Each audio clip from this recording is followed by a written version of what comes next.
Now, a meeting between the Council of Governors and Deputy President Gachagua has hit a snag after failing to agree on the equitable revenue share to the counties.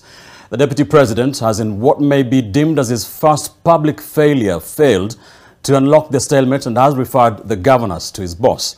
The deadlock is expected to persist as the government has maintained a hardline stance on the meeting, the 407 billion shillings recommended by the Commission on Revenue Allocation. We begin tonight with NTV's Melita Oletenges. A cash crunch in counties is expected to persist after the national government failed to reach an agreement with county governors on the amount of money to be disbursed to the 47 counties by the National Treasury. For hours, Deputy President Gachagua was engaged in a meeting with the governors, but the result of the meeting held at the Kenya School of Government ended in an impasse. The Council of Governors was asking for about 425 billion shillings.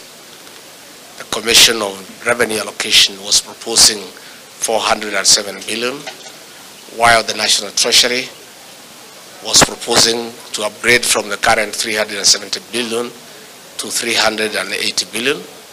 The disarray emanating from the Intergovernmental Budget and Economic Council meeting has caused Gachagua to refer the governors to his boss for what he termed as an informal meeting in a week's time. But that brings to the fore questions on whether the DP has failed to strike consensus with the governors, reverting his role back to the president. We have not been able to reach a decision, but I want to confirm that all the participants are alive to the current economic situation in the country. The president has agreed to hold the governors for a two-day retreat early next month to discuss all those cross-cutting issues with a view of coming up with solutions. With about 5 months left to the end of the financial year, Treasury is yet to release in excess of 250 billion for counties, causing a cash crisis.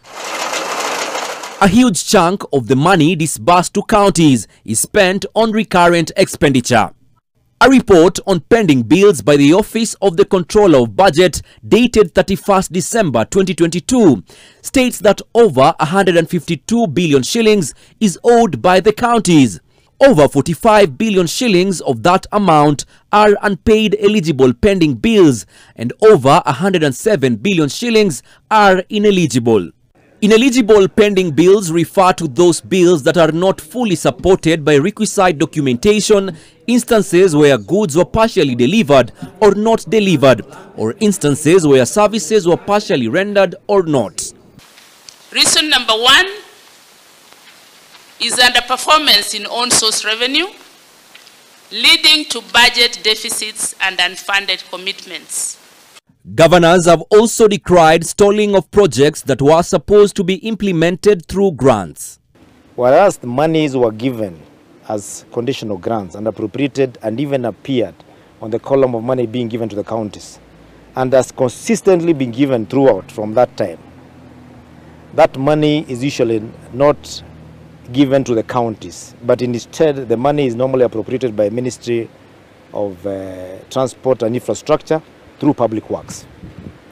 Out of those 5 buildings, to date, none of the buildings is complete. While the Deputy President Gachagua has been assigned, among other roles, to chair IBEC, his move to refer the governors to the president and failing to unlock the revenue allocation stalemate has been interpreted by political proponents not to inspire confidence in steering the role.